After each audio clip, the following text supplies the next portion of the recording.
व्रतपते व्रतं चरिष्यामि तच्छकेयं तन्मे राध्यताम् इदमहमनृतात् सत्यमुपैमि ॐ पावकानः सरस्वती वाजिभिर्वाजिनीवती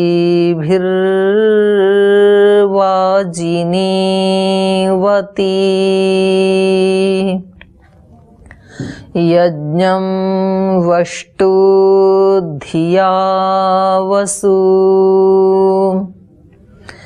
ॐ सहनाववतु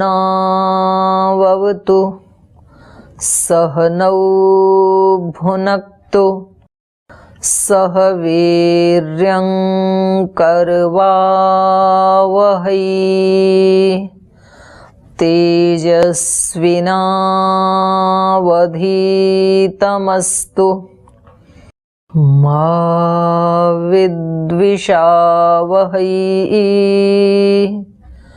ॐ शान्ति शान्ति शान्तिः।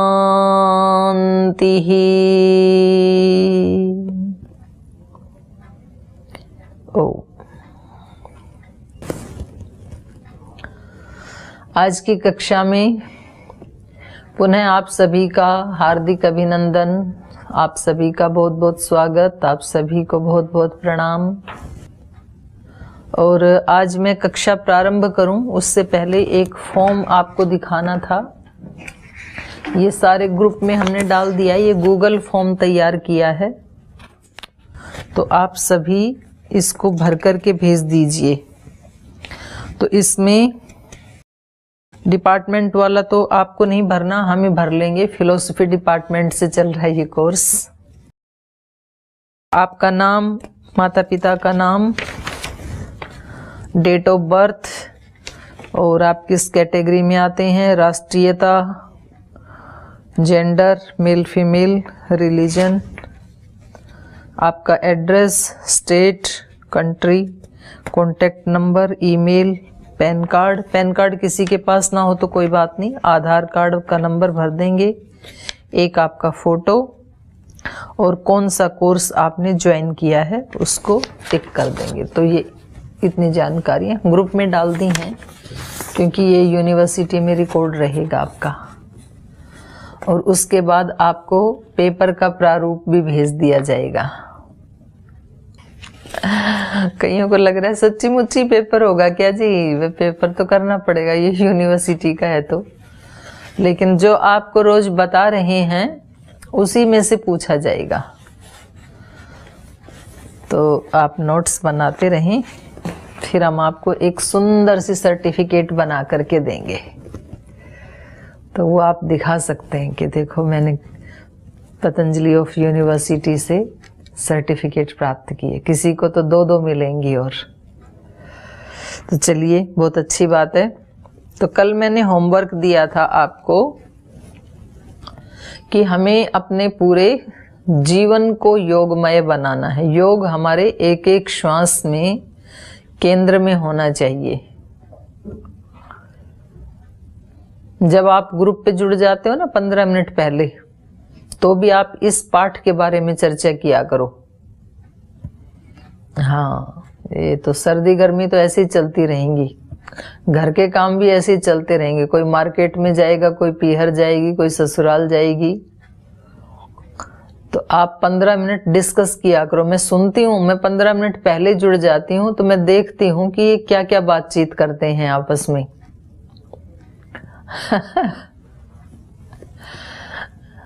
तो हमारा हर पल योगमय बीते, इसकी प्रैक्टिस करनी है हमें। वो भी योग में ही आता है, ऐसी कोई बहुत कड़ा प्रतिबंध नहीं है। आप आपस में पूछ सकते हैं एक दूसरे का हालचाल, लेकिन शॉर्ट टाइम, ज़्यादा उसको लंबा नहीं खींचना। और क्योंकि देखो कोई भी अभ्यास बनाने से बन जाते हैं, ऐसी कोई बात नहीं है। अब ये हमारे जन्म जन्मांतरों के अभ्यास हैं, सारी बात पूछते हैं हम। ये तो चलो मैं 15 मिनट पहले ही इसको खोलती हूँ और आप भी लगभग 10-15 मिनट पहले ही जुड़ते हो, नहीं तो आधा घंटा पहले भी जुड़ जाएं तो व्यक्ति कितने प्रश्न पूछता है पता है? आज आपके यहाँ सब्जी कौन सी बनी थी? आपके यहाँ ठंडी कैसी चल रही है? आपके यहाँ गर्मी कैसी है? आपके यहाँ एसी पंखे चल रहे हैं कि नहीं? अब की बार आपने कौन सा अचार डाला? मैंने तो नींबू का डाल रखा है। मैंने तो अब की बार मल्टीग्रेन का आटा बना रखा है। बोले नहीं, हम तो गेहूं और चावल ही खा रहे हैं। और घर में सब बाल बच्चे ठीक हैं? हाँ, मेरा बेटा तो अभी बाहर गया है, मेरी बेटियां बाहर हैं। अभी तो आज तो मैं मार्केट गई थी तो वहां से कुछ गर्म कपड़े लाई। सारी बातें पूछते हैं, बस एक ही बात नहीं पूछते कि आपकी साधना कैसी चल रही है, आपकी भावनाएं कैसी चल रही हैं आजकल, आजकल आपके विचार कैसे चल रहे हैं, ऐसे पूछा करो। बाकी जो पूछते हो उसके साथ साथ ये भी पूछना है कि आध्यात्मिक फील्ड में क्या चल रहा है आजकल, किस चीज का स्वाध्याय कर रहे हो आजकल। तो इसके साथ साथ हमें ये बात भी पूछनी, ये सबसे मोस्ट इम्पोर्टेंट है। और ये अभ्यास बन जाएगा, हम ऐसे बात करने लग जाएंगे ना तो एक टॉनिक सी मिल जाएगी फिर। तो 3 चीजें बताई थी ऐसा जीवन बनाने के लिए। तपस, स्वाध्याय, ईश्वर प्रणिधानानि, क्रिया योग। क्रिया योग माने दिन भर जो हम हर क्रिया में योग को लाएं, इसका नाम है क्रिया योग। कर्म में योग को लाना। 2 प्रकार का योग हमें हमारे गुरुदेव बताते हैं, एक निष्क्रिय योग और एक तो सक्रिय योग। तो जब हम सब ऐसे शांति से पद्मासन लगा के या सुखासन लगा करके रिलैक्स होकर के बैठ जाते हैं तो वो एक प्रकार का ध्यान है। और हर कार्य करते हुए जब हम प्रसन्नता से युक्त, सात्विकता से युक्त, भक्ति से, समर्पण से युक्त होते हैं, उसका नाम क्रिया योग है। तो उसमें हमें तप करना पड़ता है, क्योंकि खुश रहने के साधन दिन में कभी होते हैं कभी नहीं होते हैं। और स्वाध्याय, अपने आप का अध्ययन करते रहना चाहिए। दिन में मैंने बताया था ना, 1-1 घंटे का आप कुछ ऐसा बना लीजिए अपने मोबाइल आदि में कि आपको हर 1 घंटे में याद आ जाए। जैसे खाना खाते समय हम याद कर लेते हैं, ऐसे ही आप पानी जब भी पीवें, कुछ लोगों का तो ये नियम ही होता है, वो पानी जब पिएंगे या कुछ भी खाएंगे तो उस समय वो कुछ बोलते हैं और उनके सामने जो है उससे भी बुलवाते हैं। वो कहेंगे कि बोलो जय श्री कृष्णा, ओम। तो उसका अभिप्राय यही है, कुछ भी खाएंगे तो उससे पहले हम एक बार भगवान के नाम का स्मरण करेंगे, ओम बोलेंगे या राम बोलेंगे या सूर्याय नमः बोलेंगे या कृष्णाय नमः, श्री गुरुवे नमः, कुछ भी एक कोड बना लेता है व्यक्ति। तो उससे फिर उसकी याद आ जाती है कि आजकल हम योग का अभ्यास कर रहे हैं। जैसे 9 दिन हम संकल्प लेते हैं ना नवरात्र का, तो फिर हमें पूरे 9 दिन याद रहता है। किसी के यहाँ जाएं, कोई खाने के लिए ऑफर करे तो हम कहते हैं नहीं, आजकल तो मेरा नवरात्र का उपवास चल रहा है। तो अब आजकल आपका योग, क्रियात्मक योगाभ्यास चल रहा है। तो ये आप दूसरे से, जैसे आप किसी के घर गए, फिर आप उससे पूछे कि आजकल आपके मन में कैसे कैसे विचार चल रहे हैं, आजकल आपकी भावनाएं आपके हृदय में कैसी कैसी उठती हैं, तो वो अगले वाला व्यक्ति सोचेगा कि इसका कहीं कुछ क्रैक तो नहीं हो गया, ये किस तरह की बात पूछ रही है। तो हो सकता है फिर आप ही उसको बोल देना, हो सकता है कि वो ना भी पूछे, कि भाई बुरा ना मान जाए कहीं। बोले आपको लग रहा होगा कि ये प्रश्न पूछ के कहीं मेरा कहीं दिमाग तो नहीं घूम गया। बोले नहीं, मैं बिल्कुल सही सलामत हूं, बस आजकल मेरा क्रिया योग का अभ्यास चल रहा है। तो बोले ये क्या होता है? बोले आप भी जुड़ जाओ इस कोर्स से, तो आपको भी अच्छा लगेगा। तो ऐसे आप दूसरों को भी प्रेरित कर सकते हैं, अपने मित्रों को भी प्रेरित कर सकते हैं। कृतकारित अनुमोदित, उसका भी फल मिलता है। अच्छे काम के लिए किसी को प्रेरित करना, जैसे आप सबको अर्पिता जी ने प्रेरित किया, तो इसको भी आधा फल मिलेगा। आज सुबह ही हम रामायण पढ़ रहे थे, तो रामायण में श्री राम जब अरण्य कांड में विराध को मारने के बाद सुतीक्ष्ण के आश्रम की ओर जाते हैं, तो वहां ऋषियों का पूरा एक ग्रुप तैयार होकर के, इकट्ठा होकर के श्री राम के पास आते हैं और श्री राम से कहते हैं देखो भाई, आप राजा हैं और आप हमारे से टैक्स लेते हैं, तो आपको हमारी सुख सुविधाओं के लिए भी चिंता करनी चाहिए, ये राजा का धर्म है। और यहाँ अरण्य में ये असुर हमें रोज मारते हैं और यहाँ पर ऋषियों की हड्डियों के पूरे ढेर लगे हुए हैं इस वन में। तो अब आप देख लो, आप चक्रवर्ती सम्राट के पुत्र हैं, आप स्वयं सम्राट बनने जा रहे हैं, तो आपको हमारी रक्षा करनी चाहिए।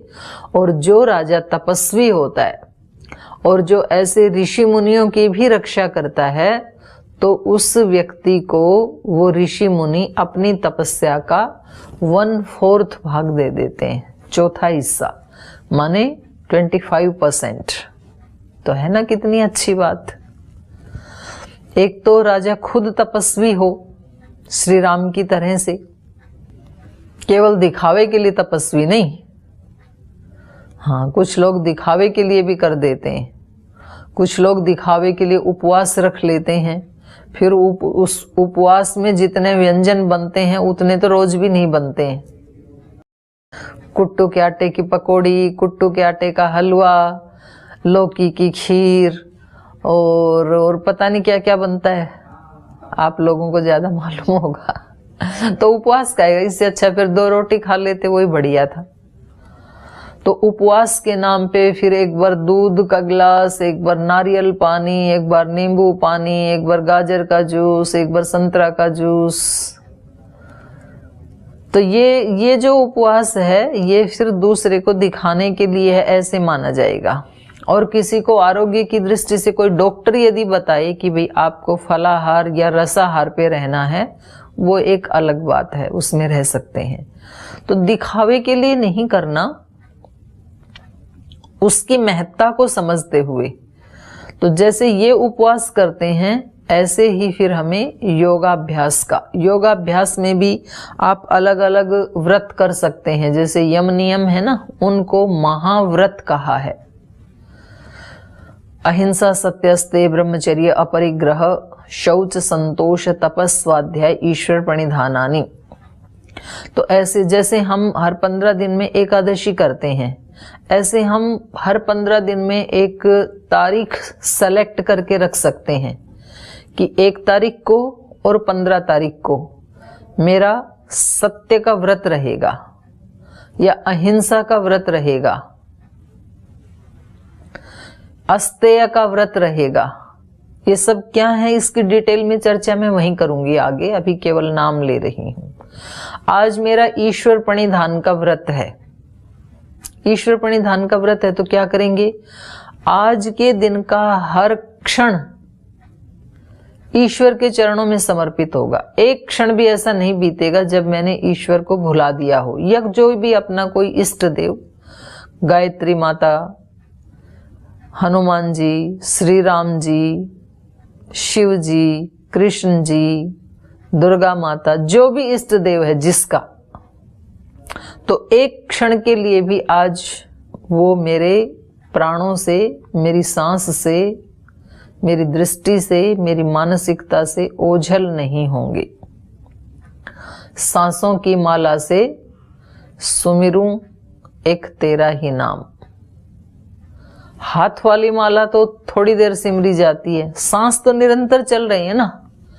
तो एक एक दिन इसका अभ्यास करना चाहिए, ऐसे व्रत रखने चाहिए। व्यक्ति को तय कर लेना चाहिए कौन सी तारीख को मुझे कौन सा व्रत करना है, और फिर शाम को आप उसका परिणाम देखिए, तब हमें ये अनुभव होगा कि योग में कितनी शक्ति है।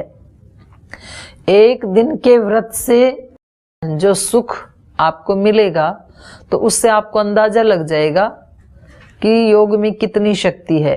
और 2, 4, 6 महीना यदि आप उन व्रतों का पालन करेंगे ना, तो बिल्कुल सच्ची बात है ये कि जीवन में निश्चित रूप से 100% नहीं 200% गारंटी, क्योंकि ये ऋषियों के वचन हैं, निश्चित रूप से जीवन में परिवर्तन आता है।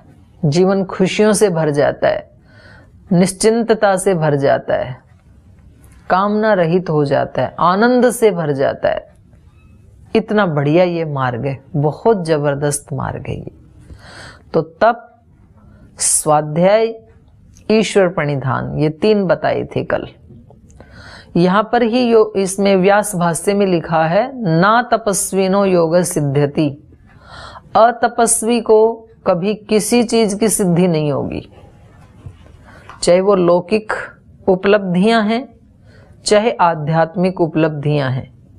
लौकिक उपलब्धि भी आलसी प्रमादी व्यक्ति को कभी नहीं होती हैं। पढ़ाई लिखाई में, अधिक धन कमाने में, अधिक पद प्रतिष्ठा कमाने में, अधिक सोशल वर्कर में अपना नाम कमाने में कौन सक्सेस हो पाते हैं? जो तपस्वी होते हैं। जो तपस्वी नहीं है उसको इस लोक की सिद्धियां भी नहीं होती हैं, क्योंकि पढ़ने के लिए जो तप करना पड़ता है, अपनी रात का सोना छोड़ना पड़ता है, और जो सोना छोड़ेगा वो सोना बन जाएगा। मैंने पहले भी एक दिन कहा था, ये जो अपनी नींद को छोड़ेगा, सोना छोड़ेगा, वो सोना बन जाएगा, गोल्ड बन जाएगा वो। तो ऐसा नहीं है कि पूरी रात जगना है। जितनी शरीर के लिए आवश्यक निद्रा है उतनी लेकर के, जैसे 10 से 4 तक की निद्रा ले सकते हैं, या तो 9:30 से 4 ले सकते हैं, या शाम को तो आप 9 बजे भी सो सकते हैं, तो सुबह 3:30 कर दें, आधा घंटा इधर से बचा लें। तो जो इस प्रकार से तपस्वी होगा उस व्यक्ति को ही इस संसार की उपलब्धियां होती हैं। तो हम ईमानदारी से अपना अवलोकन करेंगे तो हमें पता लगेगा कि आज हम जिस पद पे बैठे हैं, या जितनी हमें समाज में प्रतिष्ठा प्राप्त है, हमने उतना ही तप किया है, उससे ज्यादा नहीं किया हमने। और यदि हम उससे ज्यादा करेंगे तो हमें उससे ज्यादा भी मिल सकता है। तो थोड़ा थोड़ा करके व्यक्ति तप को बढ़ाए। तप, स्वाध्याय, पुस्तकें, हमारी अच्छी पुस्तकें हमारी बहुत अच्छे मित्र होते हैं। जो भी बड़े संत महात्मा हुए, जो भी महान नारियां हुई, हमने तो एक पुस्तक निकाली थी पहले, भारत की महान नारियां, तो उसमें रोजाना एक किसी महान नारी की जीवनी पढ़नी चाहिए, तो अपने को प्रेरणा मिलती है फिर उससे। तो खैर, ये उपाय ऐसे हैं कि जब हम इधर घुस जाते हैं तो उधर वाले जो चिंता तनाव है वो कहाँ थे पता ही नहीं चलता है, वो अपने आप भाग जाते हैं फिर। तो पीछे के पार्ट से आपको किसी को कुछ पूछना है, किसी का कोई प्रश्न है तो आप पहले पूछ सकते हैं, फिर आगे चलेंगे। संजीवनी जी, आप हाथ उठा रहे थे, आप पूछिए, आपको क्या पूछना है? ओम भाई, मेरा एक प्रश्न है माँ कि आपने जो अंतराय के संदर्भ में बताया था कि अंतराय को दूर करने के लिए जो तत्प्रतिषेधात्म एक तत्वाभ्यास का आपने बात बताई थी, तो उसमें सभी में एक तत्व का दर्शन ऐसे बताया था आपने, एक तत्व का दर्शन। तो ये जो एक दंत, एक पंत, एक संत, एक ग्रंथ जो कहा जाता है, वो किस संदर्भ में आता है? वो तो व्यवहार के लिए है।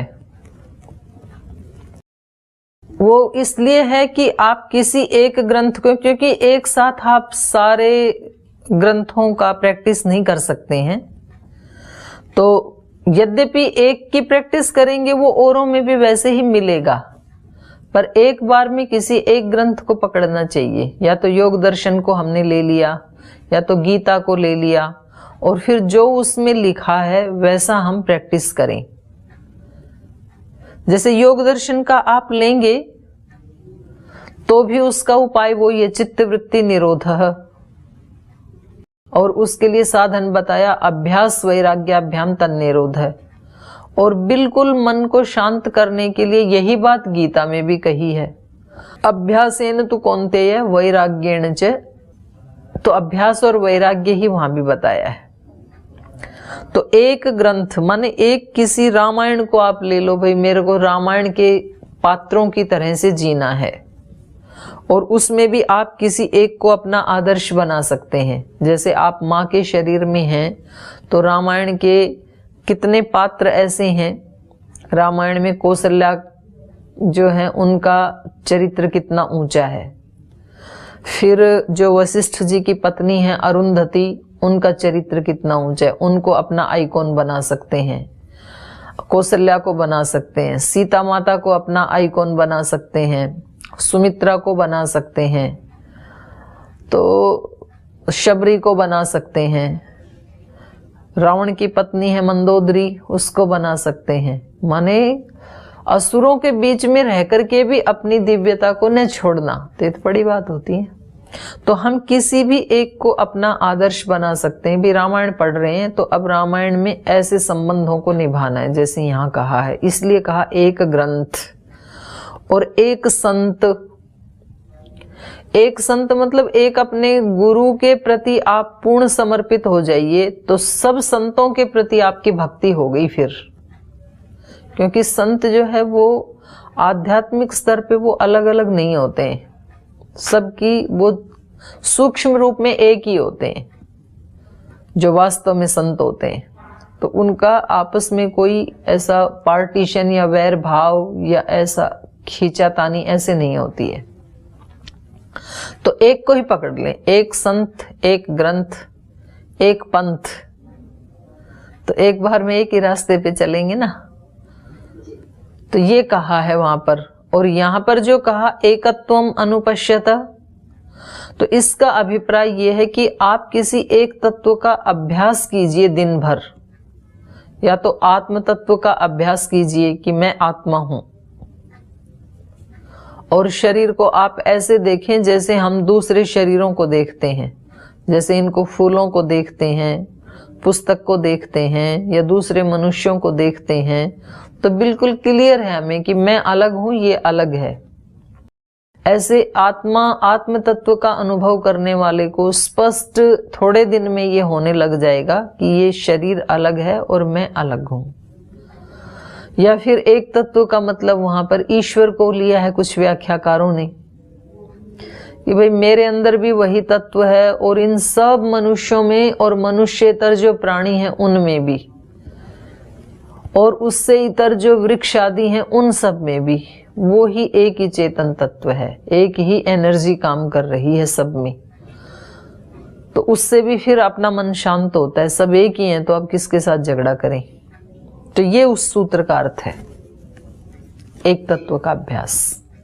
और माँ इससे संबंधित एक प्रश्न है, वैयक्तिक रूप में है मेरा, कि जैसे कई सारे हमारे वीडियोस हैं परम पूज्य स्वामी जी महाराज जी के और आपके यूट्यूब पर वगैरह इधर, और इन वीडियोस को रोज हम देखते हैं, तो कई लोग ऐसे मिलते हैं जैसे रोज प्रतिदिन ये अलग अलग जगह से वीडियोस भेजते हैं अलग संस्थान से, और उसी के क्रम में जैसे डोनेशन छोटे मोटे हम दान तो देते हैं व्यवहारिक स्तर पर जब बड़े दान देने की बारी आती है तब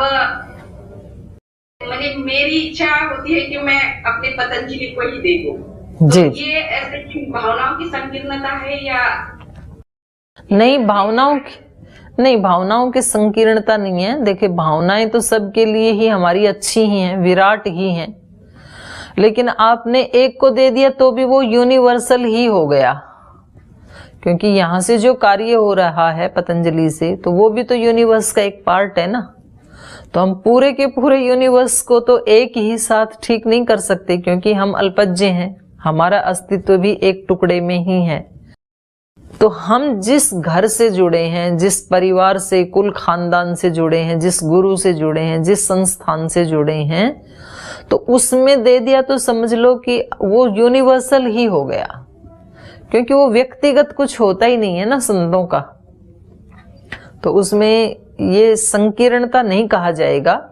संकीर्णता तब होगी जब आप अपने संस्थान के अलावा सब संस्थानों को महत्व ना दें, बुरा माने, उसकी निंदा करें, तो फिर कहा जाएगा कि आप संकीर्ण बुद्धि रख रहे हैं। सबके प्रति हमारी सद्भावनाएं हैं, लेकिन सबको तो नहीं दे सकते हैं।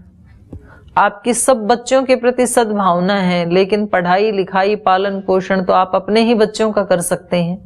अपवाद रूप में कभी किसी को किसी दूसरे का करना पड़ जाए तो वो एक अपवाद है, बाकी तो पूरे संसार में सब अपने अपने बच्चों को अच्छे से संभाल रहे हैं, तो पूरे संसार के बच्चे संभाले गए। फिर जिम्मेदारी है ना, सारा संसार हमारा ही है, लेकिन हम किसी की दूसरे की जमीन में जाके मकान तो नहीं बना सकते हैं कि भाई हमने तो, हमारी दीदी ने पाठ पढ़ाते समय बताया था, एकत्वम अनुपश्यते, सब एक ही देखो। तो जैसे हमारा घर वैसे आपका घर, तो जैसे हम अपने घर में फोड़ तोड़ कर सकते हैं, ऐसे आप वाले में भी कर सकते हैं। तो अब हमें आपके घर का दरवाजा पसंद नहीं है इधर, तो कल आप चले जाओ मंजूश्री माता के घर में और बोले नहीं ये दरवाजा इधर बंद करो, इधर निकालो तोड़ के, तो माता तोड़ने थोड़ी देगी, वो पहले बता देंगे कि ठीक है। ऐसे हम भी जाते हैं किसी घर में तो लोग हमारे को बोलते ही हैं, बोल जी आप इसमें ऐसे ही रहना जैसे अपने घर में रह रहे हो। हम भी मान लेते हैं ठीक है, पर इसका मतलब ये थोड़ी है कि मैं अपने घर में जैसे कोई चेंज कर सकती हूँ, ये खिड़की बंद की इधर खोल दी, ये तोड़ दिया, ये फोड़ दिया, ऐसे तो नहीं कर सकते हैं। तो भावना तो अद्वैत की ही होनी चाहिए, लेकिन व्यवहार में तो द्वैत का पालन करना पड़ता है। आदि गुरु शंकराचार्य जी जो बोलते थे ना अद्वैतवाद, तो भावनाओं में अद्वैतवाद और व्यवहार में द्वैतवाद। ठीक। और वही जो वीडियोस के संदर्भ में मैंने आपको बोला, कई जगह कई संस्थाएं एकत्रित होते हुए शिविर लगा रही है, मैं देख रही हूँ। और कुछ लोग कहते हैं कि भाई हम मेडिटेशन लेंगे, आप लोग अभ्यास लेंगे। तो मुझे लगता है आपने, जैसे मैंने कहा कि कई वीडियोस यूट्यूब पर और इस पर महाराज जी के आपके हैं, तो वो सुनने में ही काफी दिन जाता है। तो उन लोगों के वीडियो सुनने में ना समय मिलता है ना इच्छा होती है। ये इच्छा के संदर्भ में मैं बोल रही हूँ कि दूसरे किसी का वीडियोस देखना या उनकी कोई पद्धति अडॉप्ट करना, ये ऐसे मन में कोई भावना नहीं होती है। तो ये क्या है माँ, ये होना चाहिए कि नहीं होना चाहिए? ऐसे नहीं, ठीक है ये, क्योंकि आप एक साथ बहुत सबको लेके जाओगे तो कंफ्यूज हो जाओगे। दूसरे कह रहे हैं वो भी यही कहते हुए मिलेंगे आपको, क्योंकि सत्य तो अलग अलग होते नहीं है। ध्यान के बारे में जो परम पूज्य गुरुदेव बता रहे हैं वो ही दूसरा व्यक्ति भी बताएगा, उससे अतिरिक्त क्या बताएगा। तो इसलिए व्यक्ति को दृढ़ विश्वास होना चाहिए अपने गुरु के ऊपर, अपने माता पिता के ऊपर।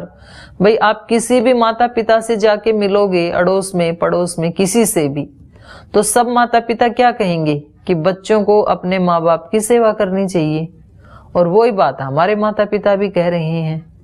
तो हमने अपने माता पिता की बात मान ली तो सबकी ही मान ली, तो सत्य एक ही होता है। और मैं तो ये बताती ही हूँ रोजाना कि देखो कई बार क्या होता है, एक होता है स्वाध्याय, वो तो मैंने बताया ही, कोई पुस्तक पढ़ सकते हैं, या पुस्तक नहीं पढ़ते तो आजकल ये सुविधा होगी आप कोई वीडियो सुन सकते हैं अपने गुरु का या किसी महापुरुष का। लेकिन वो हमारी एडिक्शन नहीं होनी चाहिए। कभी कभी कुछ लोगों को इसकी भी एडिक्शन लग जाती है कि जब तक वो एक दो वीडियो ना सुन लें तो तब तक उनको नींद नहीं आएगी।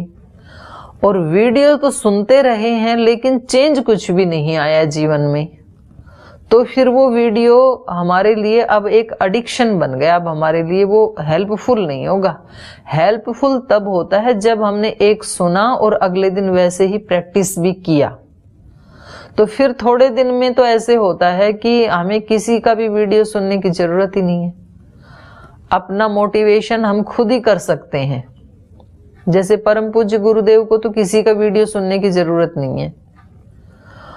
और यहाँ तक कि ऐसे होता है कि जब वो शिविर में होते हैं तो वो लिखते जाते हैं। तो हमने पूछ, मैंने कहा गुरुजी आप लिखते क्यों हैं, आपके ही तो शब्द है ना। बोले ना ना, वो कई बार ऐसे होता है कि मंच पे बैठा हूं तब जो कुछ आया वो मैंने बोल दिया, और यदि मैंने नहीं लिखा तो मंच से नीचे आने पर कई बार वो चीजें स्लिप हो जाती हैं, मैं भी भूल जाता हूं, क्योंकि उस समय मैं नहीं बोलता तो कुछ ऊपर से जो आता है वो मेरे से बुलवाया जाता है।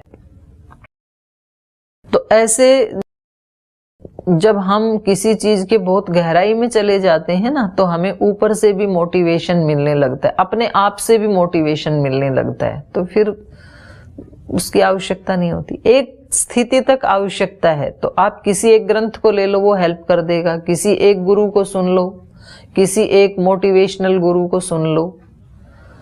तो आप ये मत सोचो कि जी मैं 10-15 को तो सुनती नहीं हूं, तो कहीं मैं संकीर्णता का अभ्यास तो नहीं कर रही हूं। तो ये संकीर्णता का अभ्यास नहीं है, लेकिन हाँ, सद्भावना सबके प्रति होनी चाहिए। जैसे हम आगे बढ़ने का प्रयास कर रहे हैं, अभ्यास कर रहे हैं, ऐसे देश में और भी बहुत सारे लोग कर रहे हैं, तो उन सब के प्रति हमारी शुभकामनाएं, ऐसा भाव होना चाहिए। ठीक दीदी जी, एक ऐसे विचार आते हैं कभी कभी, ये जैसे लोग बाग जैसे भागवत सुनते हैं, प्रवचन सुनते हैं, तो कुछ दिनों से हम लोगों को मना कर देते हैं कि मत सुना करो। उसका कारण भी हम उनको बताते हैं कि जैसे अभी तक आपने मतलब 20 जगह भागवत सुनी है, 20 जगह प्रवचन सुने हैं, तो उनसे आपने सीखा क्या है? आप सिर्फ भागवत की गिनती बढ़ा रहे हो कि हमने 15 सुनी, 20 सुनी है, तो गिनती बढ़ाने से कुछ फायदा नहीं, उसका कुछ तो सीखो, कुछ उसका करो।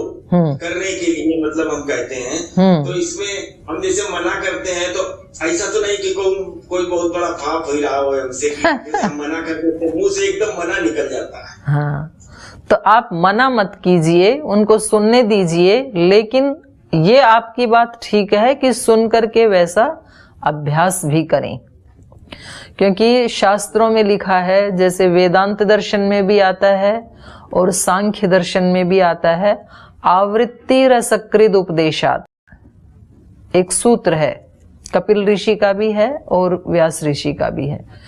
तो वहां पर कहा है कि अच्छी चीजों की आवृत्ति बार बार होनी चाहिए, एक बार सुनना पर्याप्त नहीं है।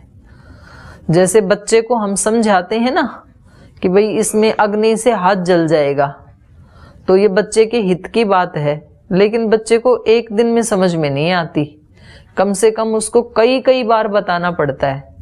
और बिल्कुल ठीक तो तभी समझ में आता है जिस दिन उसकी छोटी सी उंगली टच हो जाती है, फिर बिल्कुल अच्छे से समझ में आ जाता है।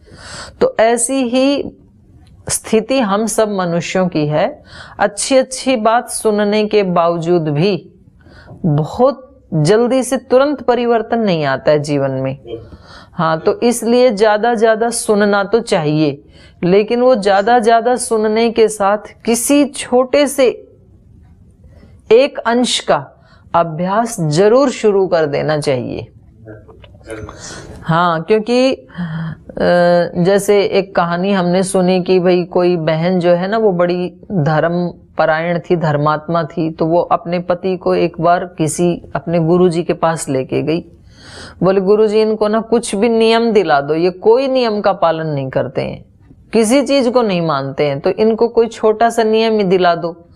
अब पति भी बड़े चालाक थे, तो उन्होंने कहा कि देखो मैं कोई नियम व्यम का पालन नहीं करूंगा। तो गुरुजी ने कहा भाई आपके बच्चे भी आपको देखेंगे, फॉलो करेंगे, कुछ तो नियम ले लो जो आपको आसानी से निभा सको, वो वाला नियम ले लो। तो उसने मजाक में बोल दिया, बोले जी मेरी कपड़े की दुकान है, मैं रोज दुकान पे जाता हूँ और मेरी दुकान के बाहर एक गधा बैठा रहता है, तो मैं कल से गधे का दर्शन करके फिर खाना खाऊंगा, क्योंकि वो वहीं बैठा रहता था और ये जब अपना टिफिन खोलता था दोपहर में तो इसकी दृष्टि उस पे जाती ही थी। तो इसको लगा कि ये तो मतलब एक तरह से मजाक जैसे ही था। तो ऋषि ने कहा ठीक है, तुम ये ही नियम ले लो, हो गया पक्का। तो उसमें तो कुछ करना ही नहीं है, उसको खाना खाना है, उधर दृष्टि जानी है। तो ये चलता रहा 1 साल तक, 1.5 साल तक, लेकिन माइंड में एक संस्कार बनता रहा, एक फ्रीक्वेंसी सेट होगी कि बिना देखे नहीं खाना है। अब एक दिन ऐसा हुआ कि कुम्हार उसी समय उस गधे को लेके मिट्टी खोदने चला गया। इसने देखा ये गधा कहाँ गया, मेरे को भूख लगी है, लेकिन अब तक नियम का संस्कार बन चुका था, 1-1.5 साल हो गया था। तो इधर देखा उधर देखा, फिर पता लगा कि वो तो उधर गया है मिट्टी लेने के लिए। तो इसने सोचा उधर ही चल के एक दूर से ही उसका दर्शन करके आ जाता हूं। तो उधर उसका दर्शन करने के लिए ये गया, और वो उसने भी मिट्टी खोद ली थी, और मिट्टी खोदते समय उसको एक स्वर्ण मुद्राओं का घड़ा मिल गया वहां मिट्टी में कुम्हार को। तो वो उस मिट्टी गधे के उसमें पीठ के ऊपर उसको छिपा रहा था घड़े को, और इसने देखा और इसने दूर से कहा देख लिया देख लिया। तो कुम्हार ने सोचा इसने तो घड़ा देख लिया। तो उसने कहा रुको रुको अभी जाओ मत, आधा तेरा और आधा मेरा, पुलिस को मत बताना। तो इसने सोचा ये क्या कह रहा है, तो फिर रुक गया, उसके पास गया, उसने वो घड़ा दिखाया, बोले भाई देखो मैं कुछ छिपा नहीं रहा आपसे, इसमें से आधी स्वर्ण मुद्राएं आपकी और आधी मेरी, तो किसी को कहना नहीं कुछ भी। तो बोले ठीक है, बहुत अच्छी बात। तो उस दिन इसको लगा कि जब इतना छोटा सा नियम पालन करने से भी इतनी बड़ी संपत्ति मिल सकती है, तो जो पूरे का पूरा शास्त्र हमारे ऋषियों ने कहा उसका पालन करने से कितना भला हो सकता है। तो जो भी हमारे संपर्क में है या स्वयं हम अपने जीवन में भी, जैसे आदरणीय भाई अजीत जी जुड़े हुए हैं आज हमारे से। मैंने कल पूज्य स्वामी विनय देव जी को कहा, अरे मैंने कहा वो इसमें रुचि रखते हैं भाई, उनको बताओ कहाँ चले गए। तो एक बार जब मैं बिहार में प्रवास पे गई तो मैं इनको एक नियम दिला के आई थी कि भाई आपको एक माला का जप जरूर करना है गायत्री का, 2 3 4 5 करो तो बहुत ही अच्छी बात है। तो अजीत जी चल रहा है अभी कि चल रहा है ना? जी दीदी, एक माला चाहे जैसे भी हो जाए जरूर जरूर करता जी। नमन दीदी। हाँ, नहीं हो, उसका परिणाम क्या है, आपको कैसा लग रहा है? व्यवहार और विचारों में परिवर्तन लगातार हो रहा है, और अंदर से भी तो ऐसे लग रहा होगा ना कि कुछ एनर्जी अपने अंदर जुड़ रही है, अच्छा लगता है ना? बिल्कुल दीदी, लगता है कि कोई बहुत बड़ा कार्य मैं करूं, ऐसी हमेशा अंतर प्रेरणा होती है। हाँ, तो ये छोटा सा नियम, बिल्कुल छोटा सा नियम है।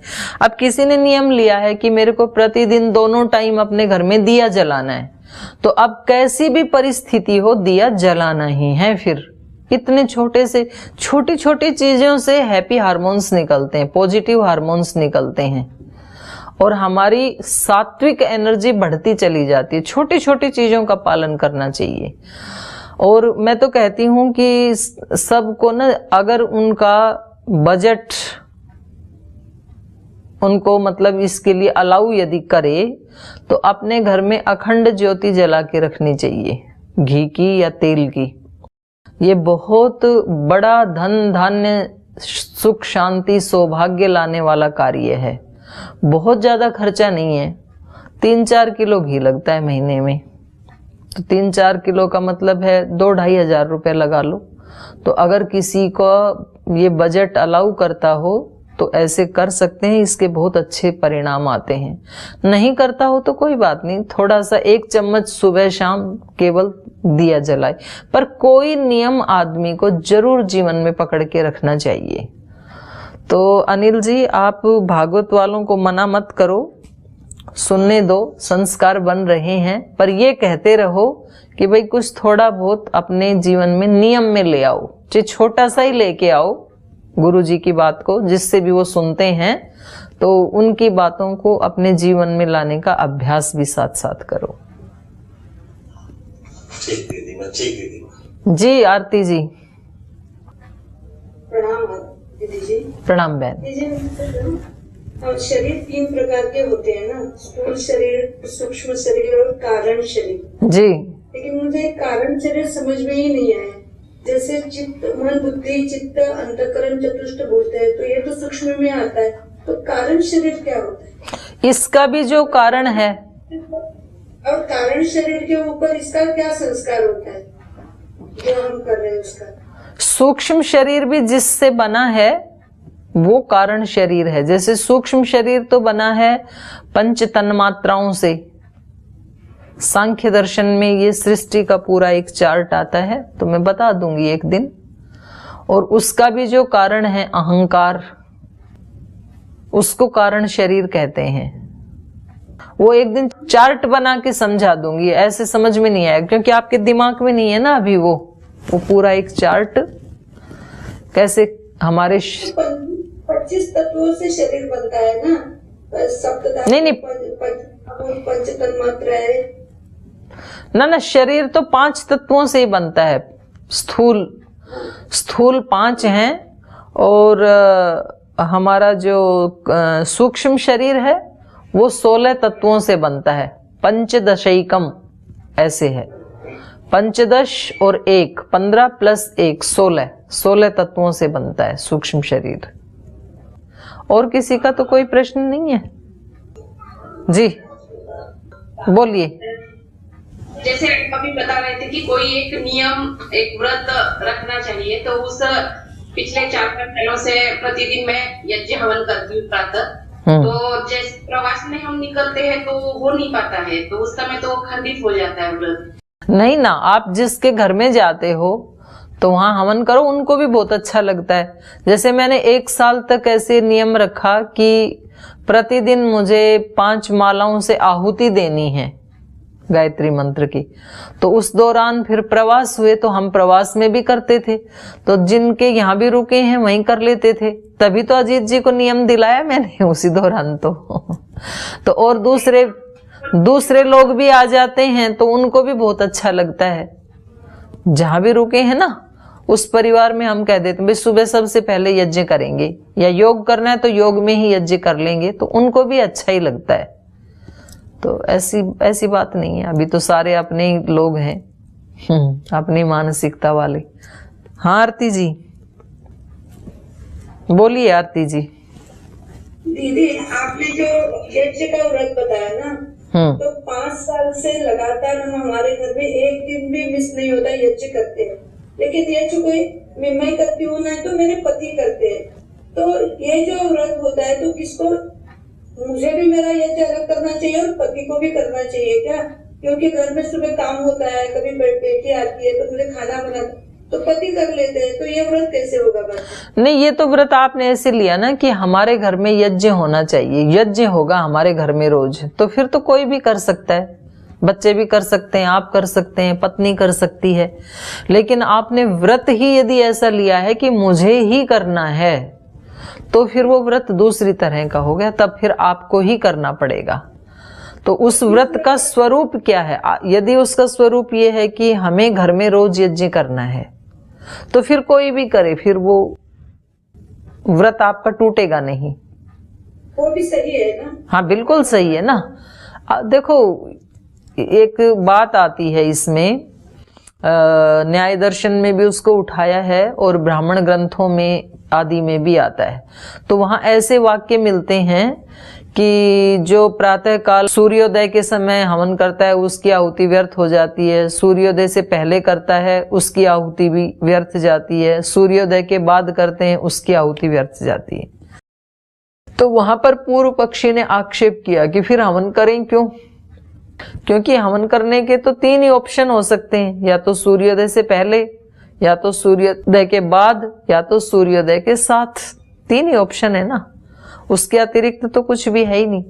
और उसके लिए आपने मना कर दिया, तो फिर उसका उत्तर दिया गया है वहां पर कि आपने यज्ञ का व्रत लेते समय यदि ये व्रत लिया था कि मैं सूर्योदय से पहले करूंगा, तो अब आपको पहले ही करना चाहिए, तब आपके व्रत का पालन हो पाएगा।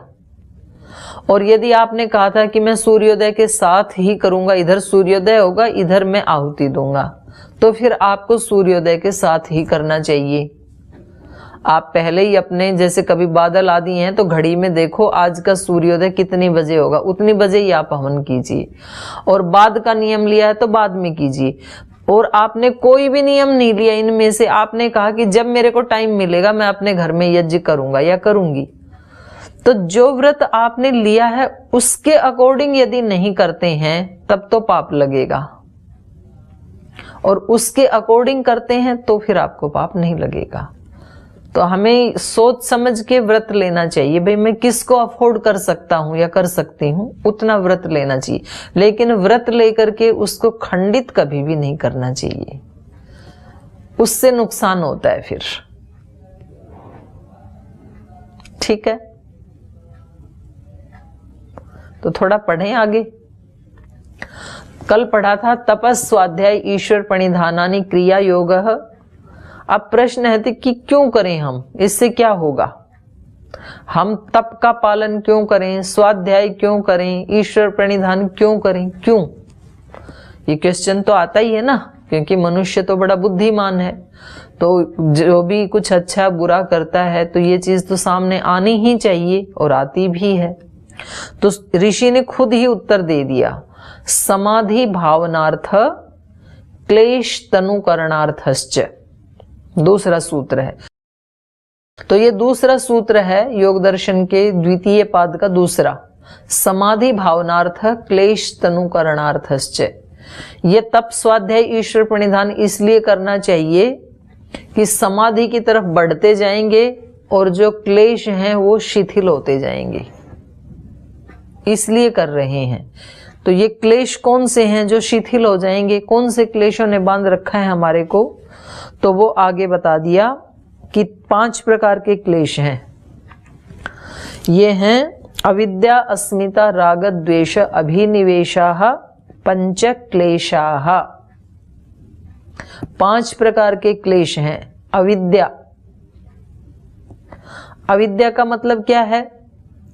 उल्टा पुल्टा ज्ञान, विपरीत ज्ञान। अविद्या का मतलब है अनित्य सूची, जो अनित्य चीजें हैं उनको नित्य मानना। अनित्या शुचि दुख अनात्मसु, नित्य शुचि सुखात्म ख्याति अविद्या। ये 5वां सूत्र है। ये अभी इस पाठ के बाद अर्पिता जी डाल देंगी ग्रुप पे, तो आप उसका प्रिंट आउट निकाल लेना और अपने पास रख लेना। और जिनके पास पहले से ही पुस्तक है तो देख सकते हैं उसमें। आप ऐसे करो ना, ये जो छोटे वाला गुटका सा है ये सारा डाल दो, तो वो निकाल लेंगे तो पूरा योग दर्शन हाथ में आ जाएगा। तो पहला क्लेश है अविद्या, जो कि सबका मूल है। अविद्या अस्मिता। अस्मिता किसको कहते हैं?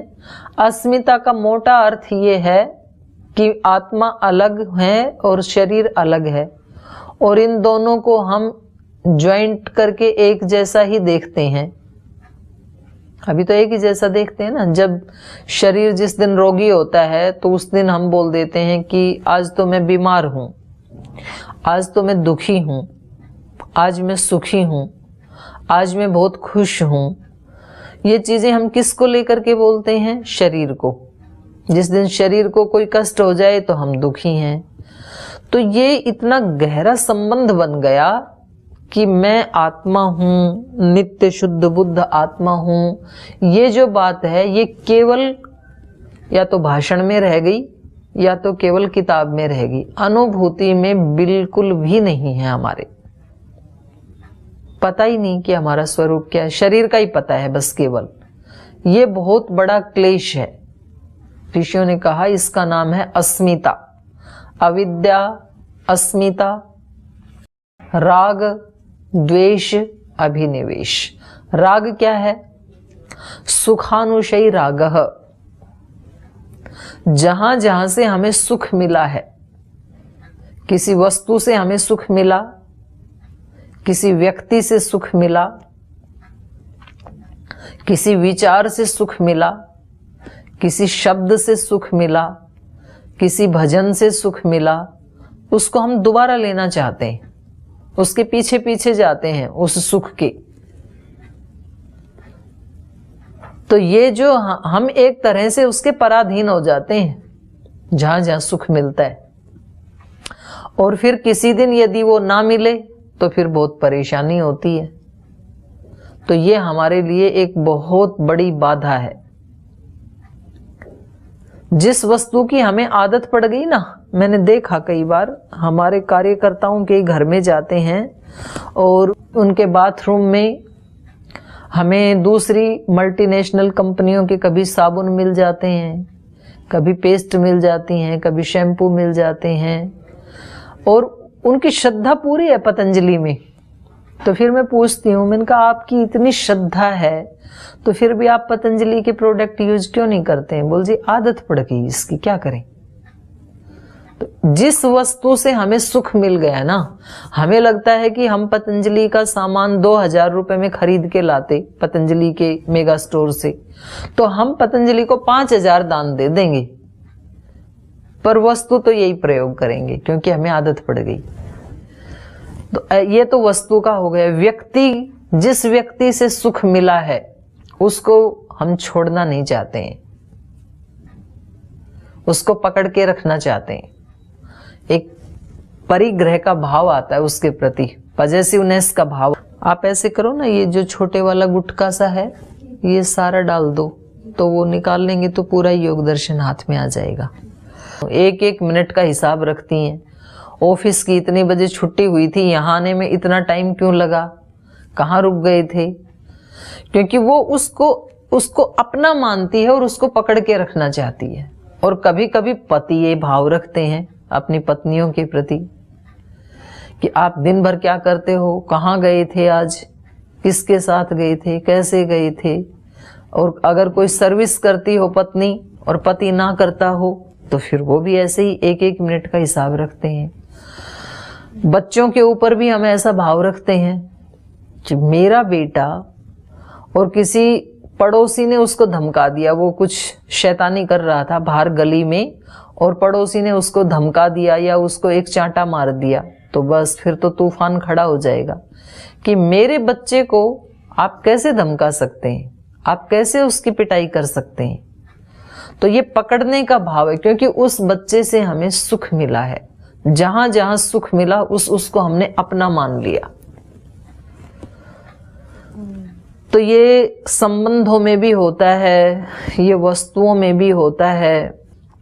आपको कोई साड़ी, कोई जेवर, कोई मिली हुई गिफ्ट बहुत पसंद थी और वो यदि किसी दिन नौकर ने तोड़ दी तो अब उसकी खैर नहीं है। आप कहोगे कि चई तू मेरे घर की सारी ज्वेलरी तोड़ देता, पर ये क्यों तोड़ी तूने, ये तो मुझे मेरे गुरु से गिफ्ट मिली थी, चाहे वो रुद्राक्ष की माला ही क्यों ना हो, पर क्योंकि उससे हमें सुख मिला था। तो जहां जहां सुख मिलता है वहां वहां हम उसके पीछे पीछे जाते हैं। ये हमारे लिए एक क्लेश है, खतरनाक है, क्योंकि आप कितना भी संसार को पकड़ने की कोशिश करें, संसार आपकी पकड़ में नहीं आएगा। ये आज तक के अपने अनुभव से हम सीख लें या दूसरों के जीवन से सीख लें। हमारे से पहले जिस घर में आज आप रह रहे हैं, यदि आपका पुश्तैनी घर है तो उसी घर को आपके सास ससुर ने अपना माना था, उसी घर को उनके सास ससुर ने अपना माना था, उसी घर को उनके सास ससुर ने, आज तक इस घर को कितने लोगों ने अपना माना, लेकिन वो जाते समय उस घर को ले जा नहीं सके। तो वो इतने लोग जब नहीं ले जा सके तो आपका कोई नया अवतार हुआ है क्या? हम भी नहीं ले जा सकते। जिस ज्वेलरी को आज आप अपनी मान रहे हैं, उसी को कभी आपकी सास ने अपना माना था। माने उन वस्तुओं को देखो, ये सारी वस्तुएं, ये बोलना एक बिल्कुल अलग बात है, ईशावास्यमिदं सर्वम, और इसको गहराई से अनुभव करना बिल्कुल अलग बात है। हमारे सामने है ये सच्चाई, लेकिन सामने होते हुए भी हम देखना नहीं चाहते। हमें पता है कि जो कुछ हमने प्राप्त किया है वो यहाँ आकर के किया है, लाए नहीं थे हम कुछ भी अपने साथ, और जाते समय सब छोड़ना पड़ेगा, जबरदस्ती छुड़ा लिया जाएगा, एक सुई भी साथ ले जा सकते नहीं हैं। तो इसलिए जितना हो सके अपनी जिंदगी में खूब बांटो। मतलब आप जितना बांटेंगे उतना आपके पास और ज्यादा आएगा, फिर और बांटो। ये एक बहुत धरती से जुड़ा हुआ सिद्धांत है। मैं एक दिन उनको सुन रही थी, पूज्य श्री राम शर्मा जी को, उनका कोई पुराना वीडियो मिल गया, तो उसमें उन्होंने बताया कि उनको उनके गुरुजी ने एक मंत्र दिया, सुख। आप ऐसे करो ना, ये जो छोटे वाला गुटका सा है ये सारा डाल दो, तो वो निकाल लेंगे तो पूरा योग दर्शन हाथ में आ जाएगा। अच्छा, क्या बोऊं और क्या काटूं? तो गुरुजी ने कहा तुम्हारे पास जो कुछ भी है उस सबको बो। बोल जी कहाँ बोऊं? बोले ये जो संसार है ना ये भगवान का खेत है, भगवान के खेत में बो, और वहां से फसल तैयार होगी तो उसको काट लो, और फिर जो आपके पास आया उसको फिर दोबारा बो उसी खेत में, उसी संसार में, फिर काट लो। तो अपने पास देने के लिए देखो बहुत कुछ है। मैं किसी का बैंक अकाउंट खाली करने की बात नहीं कर रही हूं, वो आपकी जितनी श्रद्धा हो, जितनी सामर्थ्य हो उतना दीजिए। उसके अतिरिक्त जो चीजें हैं हमारे पास, तो ये मैंने कई बार बताया है, आप अपनी करुणा दे सकते हैं, आप किसी को अपना प्रेम दे सकते हैं, आप अपनी भावनाओं से सेवा दे सकते हैं, किसी को सम्मान दे सकते हैं, किसी को क्षमा दे सकते हैं, किसी को अभय दान दे सकते हैं। जो लोग हमारे से डरते हैं तो उनको अभय दान दे सकते हैं। तो ऐसे जितने भी हम पहले हिसाब लगाएं कि मेरे पास क्या क्या है जो मैं खूब दे सकता हूं, और उनको हम दें, तो ये बोना हो गया। तो ये संसार ऐसा ही है कि हमें उसमें राग नहीं करना। राग नहीं करने का मतलब है जो जो चीजें अच्छी लगती हैं उनके बारे में डीपली विचार करो आप ध्यान में बैठ करके कि ये वस्तु या ये व्यक्ति सदा मेरे साथ रह सकता है क्या। और आप थोड़ा भी डीपली बैठोगे तो आंसर आएगा नो, सदा तो नहीं रह सकता, कभी ना कभी तो छूटेगा। तो कभी ना कभी छूटेगा तो फिर इसको पकड़ने की भी कोशिश नहीं करनी। जब तक मिल रहा है भगवान का धन्यवाद, और जिस दिन छूटेगा उसके लिए मैं तैयार हूं, ऐसी भावना होनी चाहिए। तो उसका रोज अभ्यास करेंगे तो फिर उस वस्तु से राग नहीं होगा, उसका सदुपयोग करेंगे, राग नहीं होगा। राग नहीं होगा तो हमें दुख नहीं मिलेगा। तो ये बड़ा सुंदर प्रसंग आगे चलेगा अष्टांग योग वाला। आज मैंने आपको बताया अविद्या, अस्मिता, राग, द्वेष, अभिनिवेश। तो राग तक के क्लेश मैंने बताए। द्वेष, अभिनिवेश क्या है इसकी चर्चा फिर कल करेंगे। और बहन गरिमा सिंह का कोई प्रश्न है तो ये भी हम कल ले लेंगे। गरिमा जी अभी पूछना है? चलो अभी पूछ लो, कोई बात नहीं, छोटा है तो अभी पूछ लो। ओम जी दीदी माँ। ओम बहन। जी एक मतलब मदद चाहिए थी। मैं जब वहाँ स्कूल में पढ़ती थी तो वहाँ हमारे जो गणित के अध्यापक हैं उनकी पत्नी को लंग्स का प्रॉब्लम हो गया है और डॉक्टर ने जवाब दे दिया है। तो वो उनको किसी ने पतंजलि के लिए बोला, तो वो मतलब वहाँ पे कहाँ से आना चाह रहे हैं? कहाँ से आना है इनको? उत्तर प्रदेश गाजीपुर में रहते हैं। मैं तो यहाँ हैदराबाद में हूँ। अच्छा, लेकिन वो वहाँ पे ठीक, कोई बात नहीं, आप उनको भेज दीजिए और इधर अर्पिता जी का नंबर उनको दे दीजिए, इधर आके इनसे कांटेक्ट कर लेंगे, या एक और नंबर दे देंगे पूज्य स्वामी विनय देव जी का, तो उस पे कांटेक्ट कर लेंगे तो करवा देंगे उनका। ठीक है, बहुत बहुत धन्यवाद। चलिए आप सभी बहनों को बहुत बहुत हृदय से प्रणाम, बहुत बहुत शुभकामनाएं। आपकी सांझ अच्छी हो, आपकी रात अच्छी हो, रात के बाद प्रभात भी अच्छी हो, फिर आपका कल का दिन भी अच्छा हो और कल की सांझ भी अच्छी हो। कल शाम को फिर आपसे मिलेंगे हो, कल नहीं तो उससे अगले में मिलेंगे, कोई बात नहीं। और ये फॉर्म आप भर करके भेज दीजिए, जो मैंने गूगल फॉर्म आपको बताया ग्रुप पे आ गया है अभी। तो आज यहीं इस कक्षा को विराम देते हैं। ओम शांति शांति शांति। श्री परमात्मने नमः। श्री गुरुभ्यो नमः। सर्वेभ्यो नमः।